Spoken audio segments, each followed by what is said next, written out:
Okay. So on Monday we took a look at regular expressions, which I think by now I think we're probably starting to get somewhat comfortable with. Hopefully, let's go take a look at those slides one more time. So regular expressions are a great way of performing sort of medium level validation. We talked about like different levels of validation that you can perform. The lowest level being like just making sure that some values are present and that they're sort of like sane at some point. Medium level validation is sort of like pattern matching, making sure that the characters are, form some sort of pattern that you would expect them to perform. And then the sort of highest level of validation is making sure that they're actually real values. So like state abbreviations aren't just two alphabetic characters, but they're actual abbreviations, WA or LA or whatever, one of the existing ones. And so regular expressions are used to perform that sort of medium level of validation, pattern matching. And they're extremely, extremely powerful. We looked at this regular expression to start off with, and it looked like complete gibberish to us. But I think we're to the point now where we can probably start to just parse this out and see what it means, right? So it's really long and complex, but if we just break it down into its component parts, I think we'll understand exactly what everything is. So first off, I guess maybe we'll just take away the beginning and ending slashes, right? Beginning and ending slashes, just as traditional beginning and ending points for regular expressions. And then inside of that, what do we have? We've got these two characters, which are what? Remember what these do?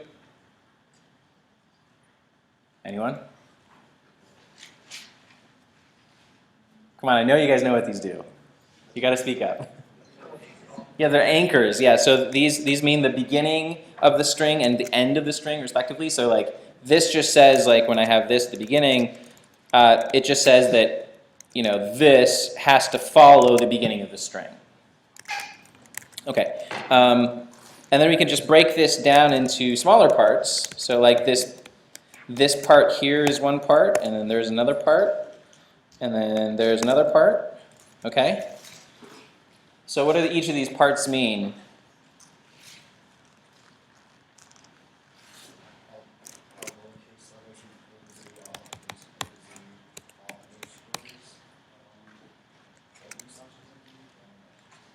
Okay, so lowercase letters, uppercase letters, underscore, and then what's this? So what's this? Yeah, so this is a dash that's been escaped with a backslash. Why do you have to escape it with a backslash?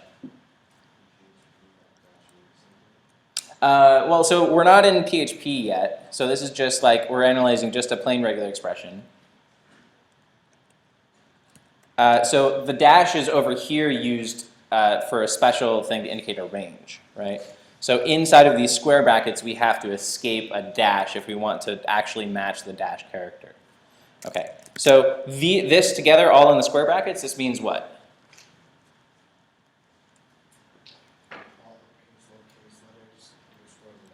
Mm-hmm. But like, what does the square brackets mean?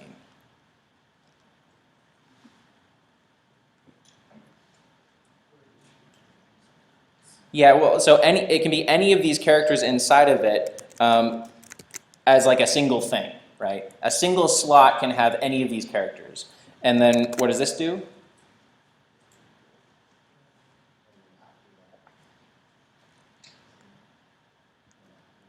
And then after it? After it this? Yes, so after it this, but the plus sign, what does the plus sign do? It's a special character in regular expressions. It means one or more times. It's a repetition thing. It means that this happens one or more times. So any one of these characters in a single slot, one or more times. Okay, so this means we have alphabetic characters, underscore dashes. Those are the typical things that go into an email like your username. Actually, we should probably add 0 through 9 to that because people can have numbers in their username. They often do. So this is a username. Then we have an @ sign. Then after that we have what? We have something else that's repeated one or more times. What do parentheses do? They just kind of group something together so that I can indicate that this entire thing should be repeated one or more times. So this is all globbed together. So what's inside the parentheses? We have another parenthesized group in there that's repeated one or more times, followed by what? A period, yes. Why do we have a backslash before the period?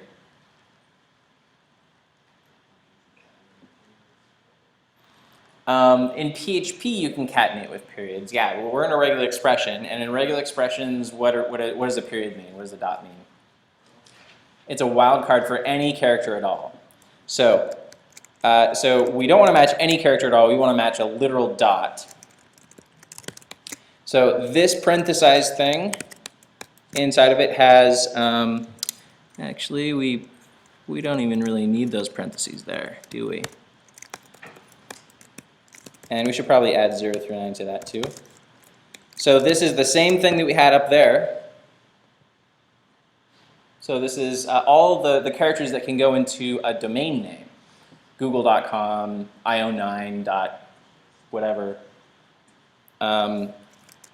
So that's any one of those characters repeated one or more times followed by a dot.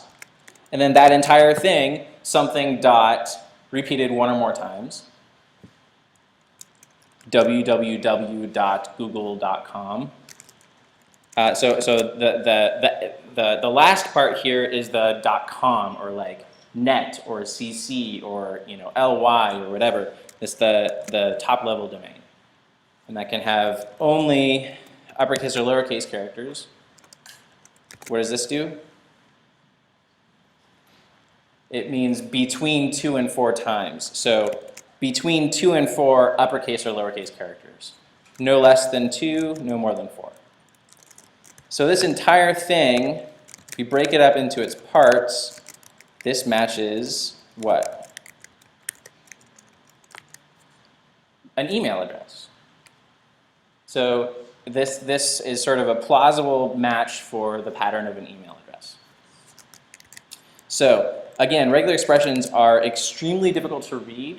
But if you break them up into their component parts, they become much more simple and much more easy to debug. And they're really, really powerful. They're super powerful and a lot of fun once you get to know them. I thought I was a hand up there, but no. Okay.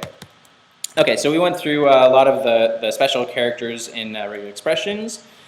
We didn't quite get to this one. There are some special characters, special escape sequences in PHP that are, in regular expressions, that are shortcuts for certain really commonly used character ranges. So these character ranges that we had in the email address, a lot of these are just frequently done. Lowercase and uppercase characters in 0 through 9. That's a really frequent thing to need. So eventually somebody just decided, well, let's just make \w mean that character range. It's the same as this. Including, so all of that including the underscore.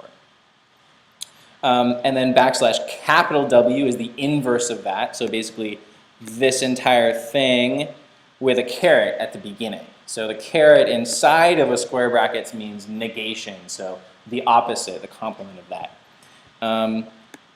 \D means any digit. \D means the negation of that. And then \S is any white space character. So that can be a space, a tab, a new line, any carriage return. There are lots of other types of space characters as well. So that just globs them all into one. Okay, so what regular expression matches names in a last comma first m period format with any number of spaces? Last comma first period, any number of spaces. So we'll start with our slashes.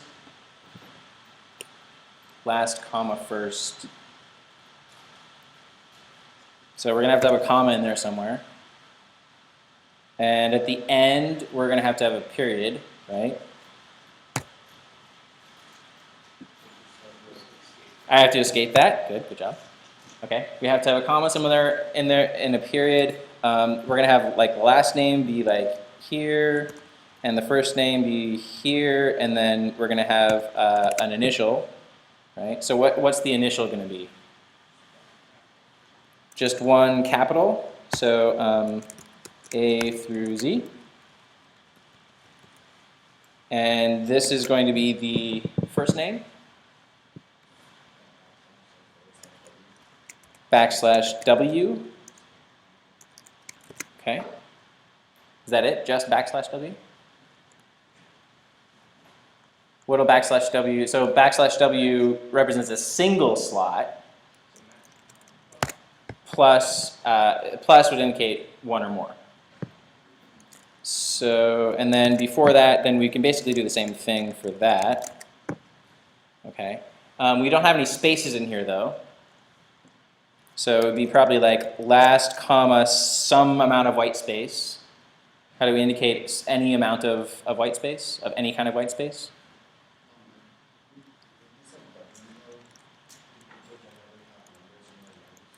That's a good point. That's a good point. People don't generally have numbers or underscores in their names. So maybe we should replace this \W with A to Z, A to Z. Aha. Aha. Okay, so now we're getting to more sophisticated regular expressions here. And technically they could have like a 2-word last name maybe. Starting to get a little bit more sophisticated than I wanted to get into, but basically, so you can use word to represent a group of any alphabetic or numeric characters plus underscore. Yeah, I don't want to get too much into like repeating like possible like multiple names and stuff, but if we want to have a space in between, then we just say \S plus. That'll indicate one or more of any white space character, and then we can put that here as well. Okay, what's that? Yeah, you could have a new line. \S indicates any type of white space character, so space, a tab, or a new line.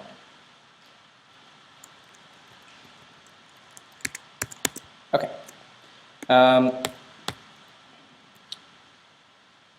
That was the answer on the slides.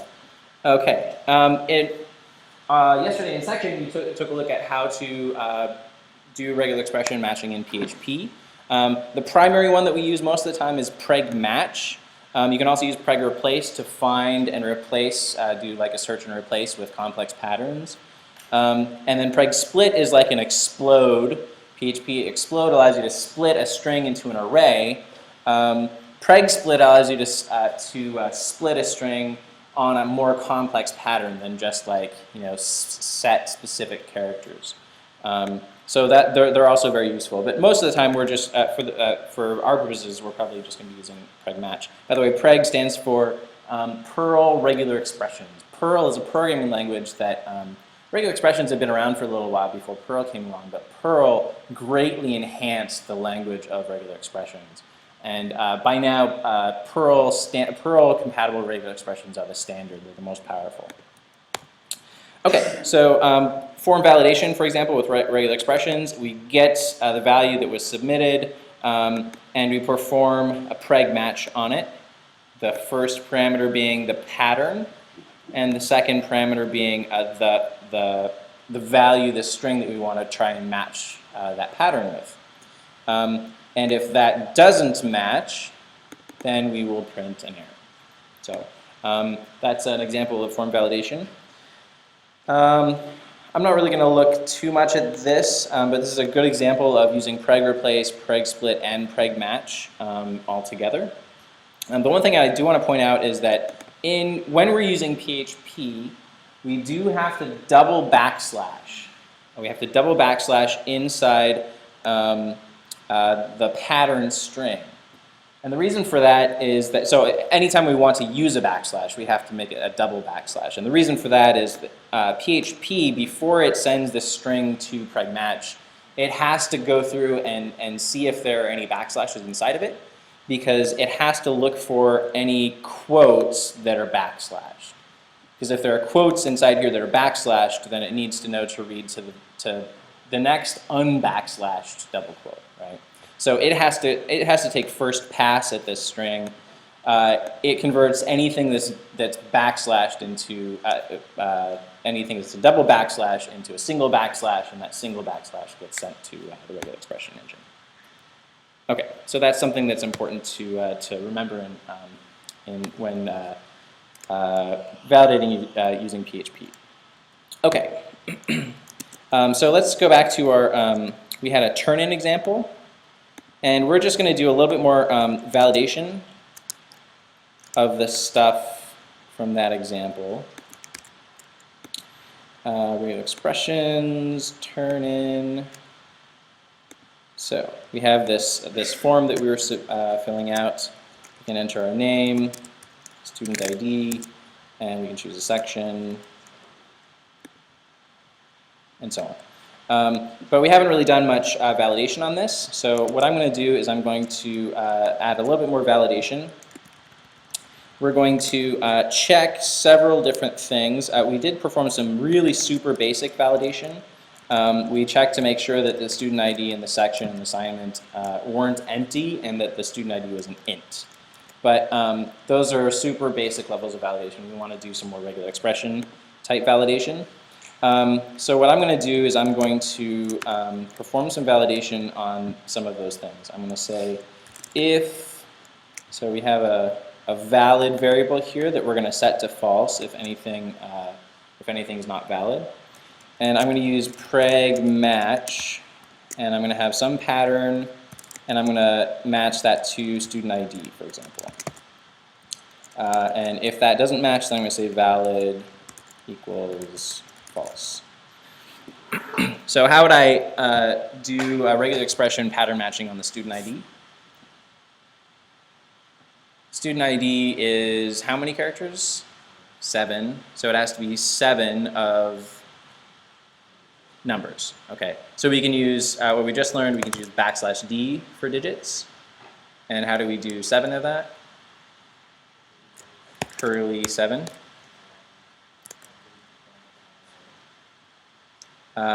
Blank comma 7. That would allow between 0 and 7. And a student ID has to be exactly 7. Right? Yeah, so without the comma, with only 1, it's exactly that. It has to be exactly 7. What's that? Yes, we do need another backslash. We need to double backslash this D. Because we're using PHP, we need to double backslash this D. Normally, if it's just a regular expression, we use a single backslash. But anytime there's a backslash in one of these strings, we have to double backslash it. Is there anything we're missing? Say it again. The anchors, yeah. So the anchors are really important. They indicate that the string must consist entirely of this.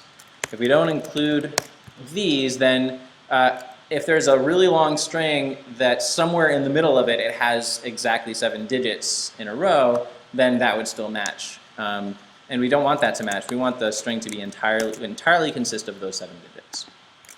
Okay, so else if preg match, let's do another one here.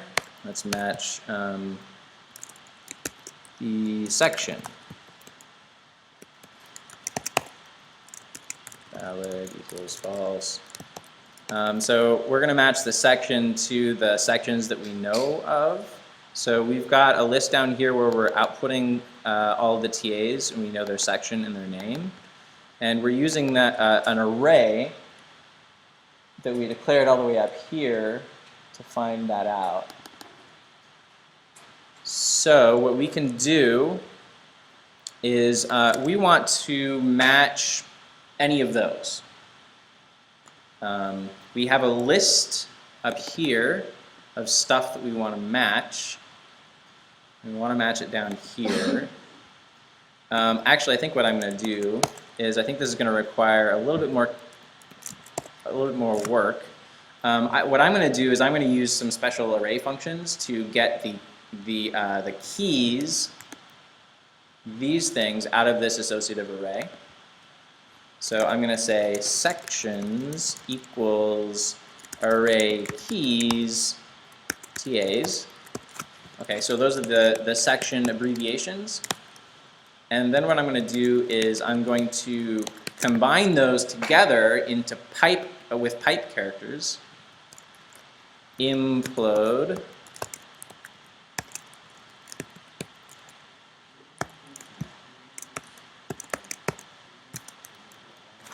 Say that again.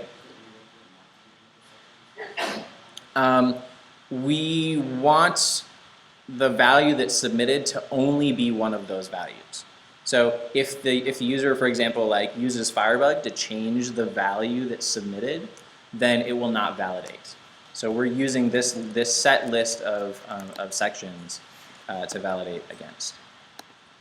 And then what I'm going to do, so this sections variable now consists of AA or AC or QX or whatever the things are. So this is in the format. This is in the exact format that is needed for a regular expression. I can just inject that sections, that variable, into this regular expression because it's already in the regular expression format. So that's pretty cool. Let's see. Oh, finish that. Else, if not preg match, let's do one more. Let's see. Section assignment. Assignment is let's see. Assignment, we're doing 3 different assignments, and the values are just numbers between 1 and 3. So we'll just say, if not preg match, assignment. Just to make it interesting, we'll add like HW to the beginning of this. So the value submitted will be HW1, HW2, or HW3. So we'll just add HW. Oh, by the way, we forgot on this, we forgot our anchors as well. It's really easy to forget the anchors. In fact, I think it's probably a good idea to get in the habit of whenever you're doing a regular expression, start off with the 2 slashes, then inside of that, do the beginning and ending anchors, and then think about whether you actually need them. So put them in there by default, and then if you don't need them, get rid of them. So that's probably a good habit to get into. Okay, same thing with this, beginning and ending with that. HW, and this is going to be 1 through 3. Valid equals false. Okay, so we've got a couple different things here. We could factor out some of this redundancy by, there are a couple different ways we can do that. Why don't we,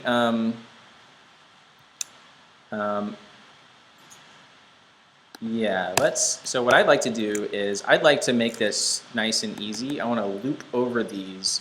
I want to generate some patterns and loop over them and then and validate each one individually. So what I'm going to do is I'm going to say patterns equals array. I'm going to create an array of regular expression patterns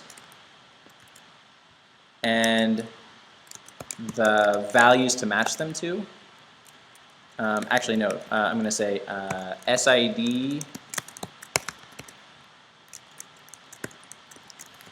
should be that, and then let's see, sections should be this.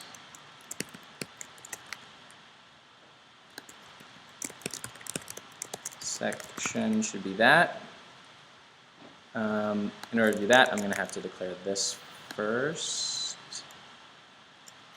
Why don't we do this? We'll say that dot this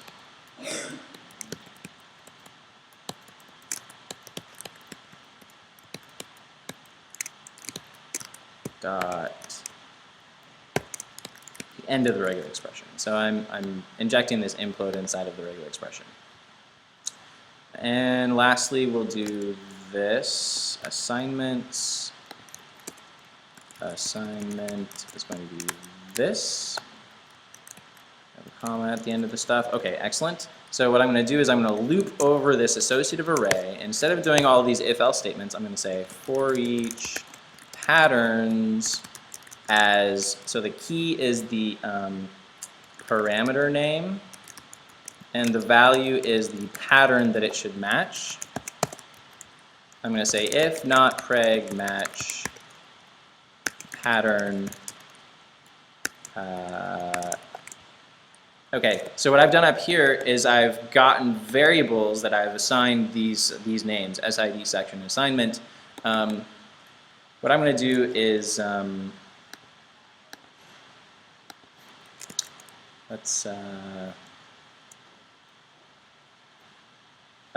I'm going to use a special fun syntax. Okay, this is going to be fun. What I'm going to do is I'm going to say this. I have two $signs here.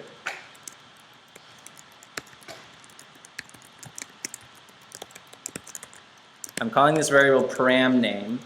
What this does is this looks for a variable that's named with this variable.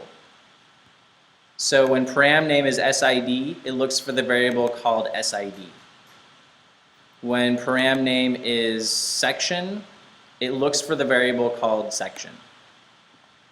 And when param name is assignment, it looks for the variable called assignment. This is called the variable syntax, which is pretty snazzy.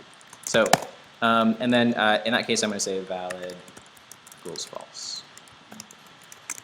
Okay, so this is a more elegant way of validating multiple parameters. Okay, I'm going to leave that because we need to get into the next subject for today, which is databases. So, the next major unit and the fourth programming language that we're learning this quarter. It's not strictly speaking a programming language. It's called a query language, but it's it's a new syntax and so on. So databases. Databases are cool. Databases are they're used very intensely, obviously, in the information age. Most frequently, the types of databases that are used are called relational databases. A relational database is sort of like, you can think of it as sort of like a spreadsheet table. You have rows and columns. And in the columns, you have sort of attributes of the rows. So each row represents a thing, a record. And if you read across the columns, you see attributes of that thing, attributes of that record. So, for example, if you want to represent classes at the University of Washington, you could have columns across the top. If you wanted to create a spreadsheet, you'd have columns across the top to indicate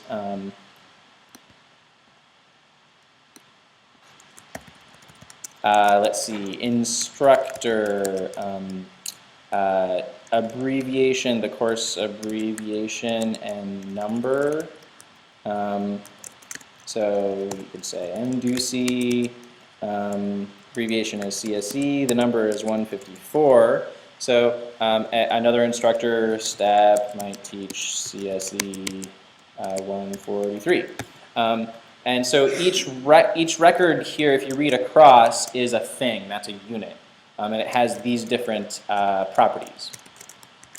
So that's how we think of a relational database. We relate each of the things on a row are related together. They're in a single unit. And in order to manipulate data in a database, oftentimes we use what's called structured query language, or SQL, which is a language that allows us to perform queries. We interact with a database program. The database program is responsible for storing the stuff on the disk and retrieving it and storing it so it's fast and optimizing and stuff like that. And we ask the database program for data by submitting a query to it that's formatted in this syntax. So why use a database? The database is extremely fast. It's highly optimized for what's called structured data. What we're using here is structured data as opposed to unstructured data. They're very safe. They scale really well up to really large sizes. Multiple users can use them at once. And just overall, they're extremely powerful. They're really great tools to use. Lots of different database software out there. Oracle is one of the oldest. Microsoft SQL Server, I'm not a huge fan of, but it's one of the options. You might have heard of Microsoft Access. Microsoft Access is basically just, you know, slightly better spreadsheet. It's not really a database program. Postgres is another powerful open source program. SQLite is great because you can actually bundle it with a piece of software. It doesn't require a separate program to use, so that's becoming more and more popular these days. MySQL is the one that we're going to be using. It's a free and open source program. It's really, it's nice. It's maybe not the best option in all circumstances, but then nothing is really. But this is the one that we're going to be using. Wikipedia runs on PHP and MySQL. I think last time I heard, Facebook runs on PHP and MySQL. They might have migrated away from that since I last heard, but it's production ready. On Webster, we have a database program running, the MySQL database server running. And we're going to be interacting with that server to find out what kind of data is in the databases.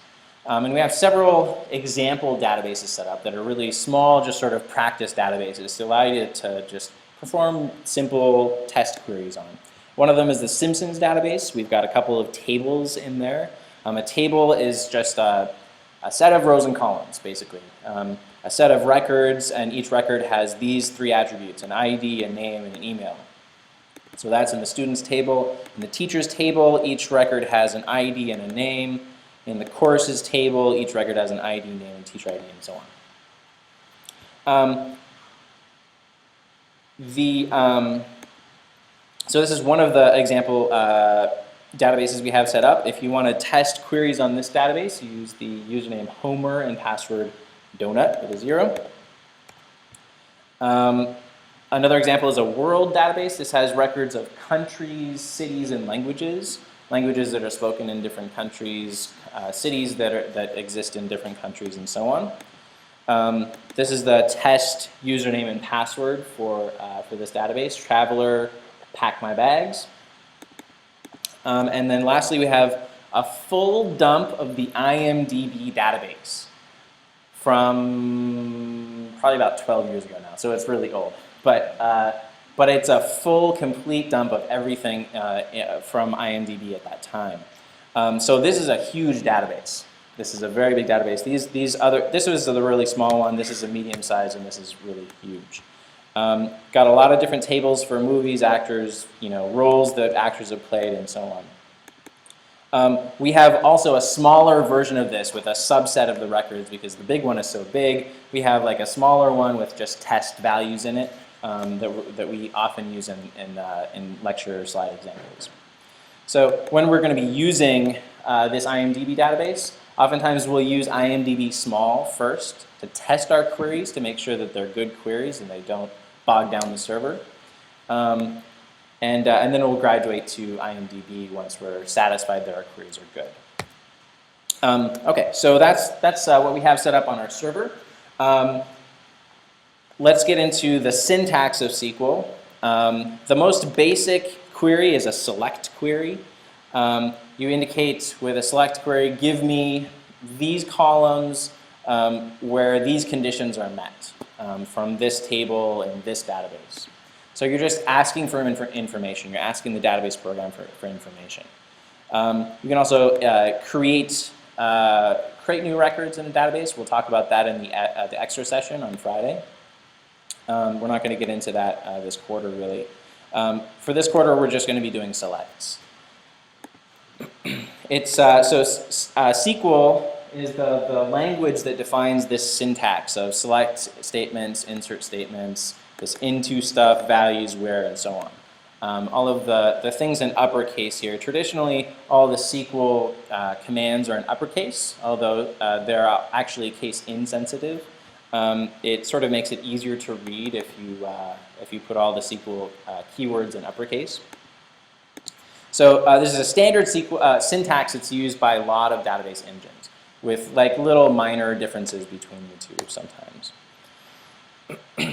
MySQL console, this is, I'm going to log in really quickly to the Webster MySQL console, and this will allow me to perform queries directly with the MySQL server. So what I'm going to do is I'm going to say, so I'm logged into the Webster server, and I'm going to say MySQL-U, I'm going to say traveler-p, and then when I hit enter, I'm going to type in the password for that. The password for that is pack my bags. We don't see the things that I'm typing there, but it's recording them. Okay, now we're in the MySQL client program. We're going to type SQL commands, and those SQL commands will be sent to the SQL server. The server will give us back information. So we're going to be using that to do a couple of different commands. Some of the most basic ones, the use command tells MySQL that from now on I'm going to be using this particular database. So because I selected because I logged in with the traveler username, I'm going to say use world. That's the database that the traveler username has access to. And then what I can do with that is I can say show tables. Show tables says give me a list of all the tables in the world database. So we have cities, countries, and languages. Okay.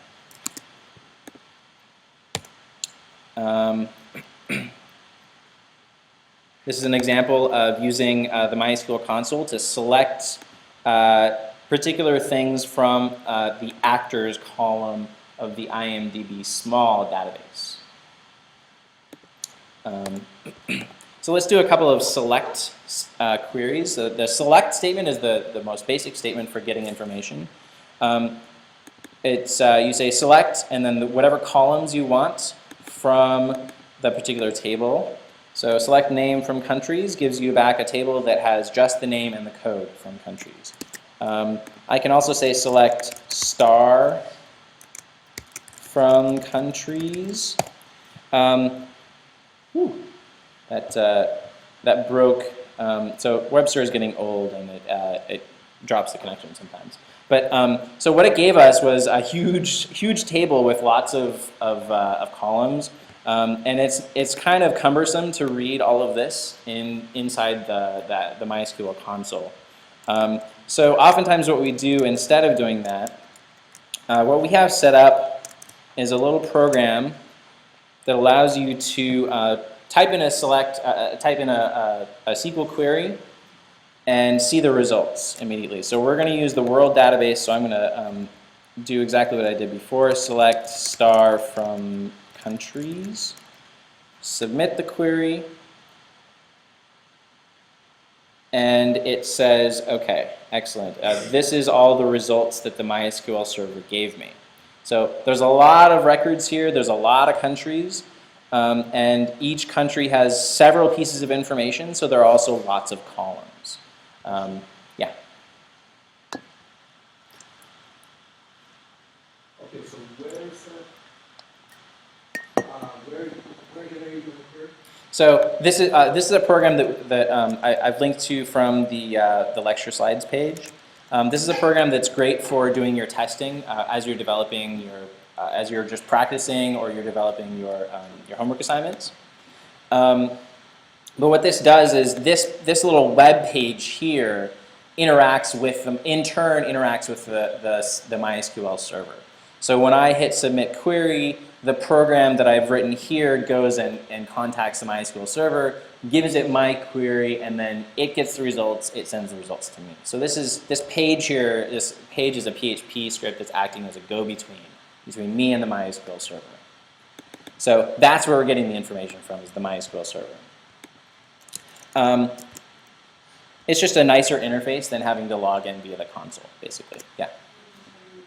Star, yes, the star. So the star, next thing on that slide, star indicates all columns. All columns. So I'm going to select everything. If I don't want to select everything, then I can just say a couple of specific columns. So I can choose like continent and independence year or something if I want just those. I say continent independence year from countries. Hit submit. And it just gives me those columns for all of them. Mm-hmm. I was wondering, how would these database were developed, Um, these controls and stuff? how the databases are, well, so the database program is a program that's been developed over a number of years. The databases, like the tables and stuff themselves, like the data that we've put into these tables, we just created arbitrarily. I'm just curious in general How like, that's developing, whether it's done on the server side, I'm just trying to get in my mind, like how it's mapped. so Where the information is. there's a program running on the Webster server. It's a server program just like the web server program. They're just two separate programs.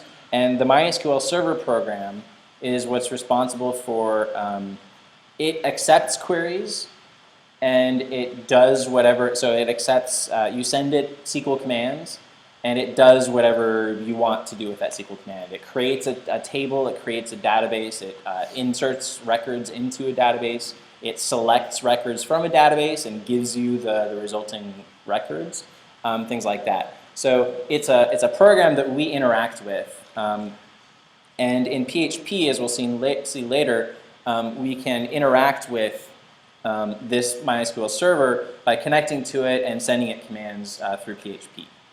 And then it gives us results.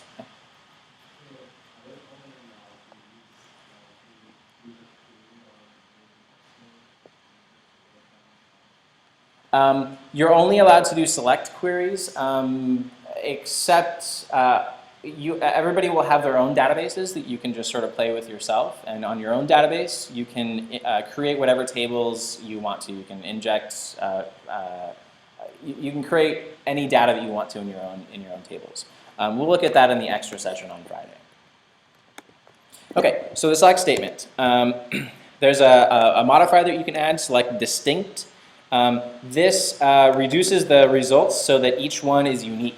So if I select only language from languages, I'm going to get a lot of different countries that speak the same language. And it's going to give me a record for each language in the languages table, in the languages database. And so it's basically just like cutting out all the rest of the columns and just giving me the single column. But the single column has a bunch of duplicates in it. If I want to remove the duplicates, I can say select distinct.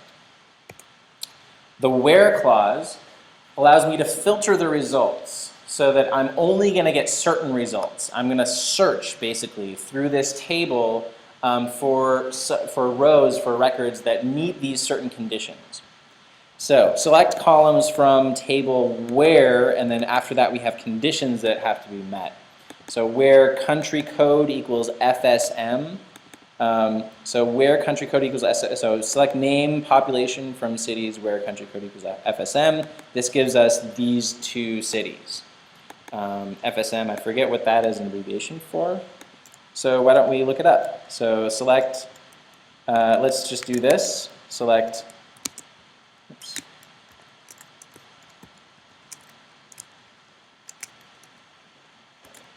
I want to do that. Let's do that. Select name population from cities where country code is FSM. I'm going to select everything from cities where country code equals FSM. Okay, so that's two records. What I want to do now is I want to select star from countries where country code equals FSM, although I think in the countries table, it's just code, not country code. Select star from countries where code equals FSM. Federated States of Micronesia and Oceania. Okay, excellent. So that's out in the Pacific Ocean, I think. more about the where clause. We can have mathematical comparison operators. If the value in that column is a number, we can make sure it's less than or greater than or equal to something. Between and, this allows us to search, make sure that value is within a range. Like allows us to do pattern matching, and in allows us to specify a certain set of values that column can be, that value can be. We can have several different where clauses using and, just join them together. And the like keyword allows us to do pattern matching. It's sort of like regular expressions, but it's actually just more like wildcard. It's more like what was the function that we used in PHP to get a list of files by that match a certain pattern? Glob? Not glob. Glob, okay, yes. It's kind of like that. The pattern, so this searches for anything that begins with text and ends with anything else. This begins with something and ends with text, and this begins or ends with anything else and has text somewhere inside of it. Sorting a column, you can do order by to sort a column. So this one, if we order by population, this will go from least to greatest. If we want to reverse that, so by default, it orders them in ascending order. If we want to reverse that, we can say descending, order by population, descending. We can limit the number of records returned if we want to see only a portion of them. If we know that there are lots of countries and we only want to, that our results are going to return a lot of them, but we only want to return the first 10 or something, we can say limit 10. This is really useful when you want to check your query to make sure that it's not going to return, a billion records. This is going to be particularly important on Friday when we start to get into multi-table queries. When you get into multi-table queries, the number of rows can just balloon. So this is a great thing to test your queries. Okay, and then in PHP, if we want to submit queries to the MySQL server from within PHP, we're going to use something called PDO. PDO is an extension to PHP. It provides some functionality, some database functionality to PHP. So I'll probably go over in more detail what the syntax involves on Friday. But for now, I want to just go ahead and create a simple PHP script that will perform a query to a database. So I'm going to say PHP, blah, blah, blah. I'm going to save this in my SQL, so just like test.php. And I want to perform a simple PHP query. I'm copying and pasting this code right here. What this does is this connects to, this line right here, connects to a particular database using a particular username and password. So we're connecting to a database of world on the host, localhost, and we're using this username and this password. And then this performs a query. This connects to the server and sends it this text as a query. And then we can get the results of that. We'll do that in a second. So select star from countries where population greater than 100 million. So this performs the query. This connects to the database server. This performs the query. What we want to do is get results from that. So what we're going to do is we're going to iterate over the results. So db query returns a set of results. We can iterate over that set of results and output those results. So what I'm going to do is I'm going to say statement equals that, and I'm going to say for each statement as record, I'm going to do something with that record. I'm going to output it. And maybe I want to, so this is going to be a list of countries where the population is greater than 100 million. I want to get a particular column out of each record and I want to output it in a list. So I'm going to make this into a UL maybe, an unordered list. And for each record, I'm going to output a list item for that record. And the thing about this record is this is an associative array where the keys are the names of the columns and the values are the value for that particular record. So if I want to inject a value into the page, I'm going to say record bracket. I'm going to say the name of the country. So this is countries. So I'm going to get the name column from the country. So let's see, from countries. So name is the full name. Maybe I'll put code in parentheses after that. Parentheses, record, bracket, code. So I'm injecting two values into the page. I'm going to need to, well, maybe I'll just add a template here. Put all this stuff inside the body.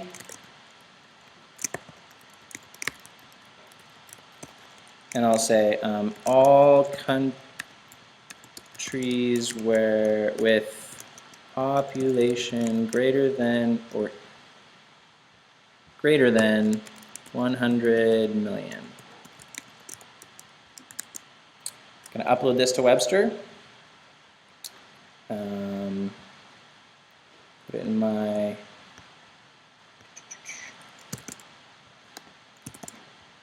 we go. Put this in my come on and you see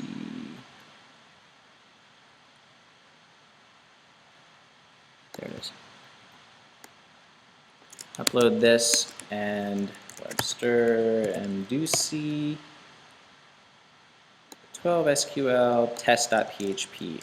All countries with population greater than 100 million. So this selected, this PHP page connected to the web server, sent it username and password, and selected a particular database, and then it sent the database server a select query, got the results, and we iterate over the results, and for each of them we output a particular piece of information, a couple of pieces of information. We can add to this if we want. We can say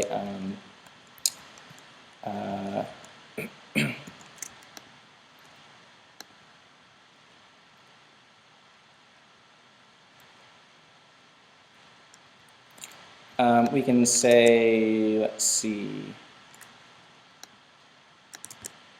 what other information do I want to get about that? Let's say, let's filter this out to the largest ones. Okay, so I'm gonna get all of these. Let's see. Okay, select star from countries where population greater than 100 million. Let's put this in our query tester here. I'm selecting star, so this is all the information that we're getting.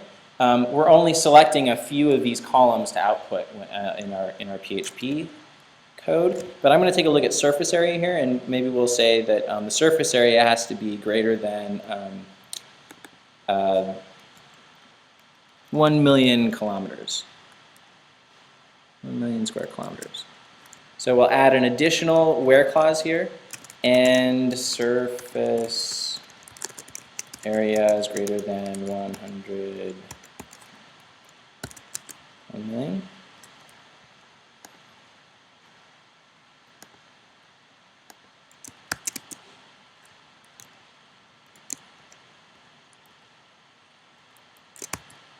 Okay, so that limits the results to only a few of the ones that we had previously.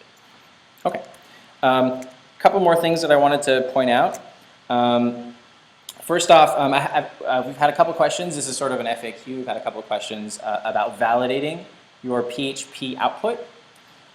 It's important when you're validating PHP that you don't actually go to your PHP source code and just say, okay, copy, paste.